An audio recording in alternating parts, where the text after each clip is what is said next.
Hello বন্ধুরা, সবাই কেমন আছো? আশা করি ভালোই আছো। আর আজকে তোমাদের সাথে আমি ঘরে কিভাবে ঝিঙের বড়া করি এটাই শেয়ার করছি।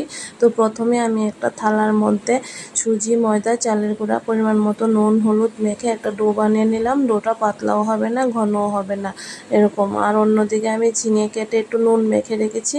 তো আধা ঘন্টার জন্য আমি রেখে দিলাম। তারপরে ঝিঙের থেকে জলটা চিপে ফেলে আমি ডোটার মধ্যে চুবিয়ে চুবিয়ে কড়ার মধ্যে তেল গরম হওয়ার পর দিয়ে দিলাম একে একে। আমি 3টার মতো একবারে করলাম, তো 2বারে করতে হয়েছে আমার বড়াগুলা।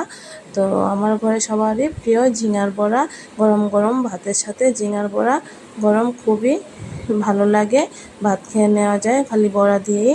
তো তোমাদের যদি ভালো লাগে তোমরাও বানিয়ে খেতে পারো। আর কীরকম লেগেছে আমার বড়া বানানোর রেসিপিটা সবাই জানাবে। তো আজকের জন্য এতটুকুই, আবার দেখা হবে আর একটা নতুন ভিডিও নিয়ে।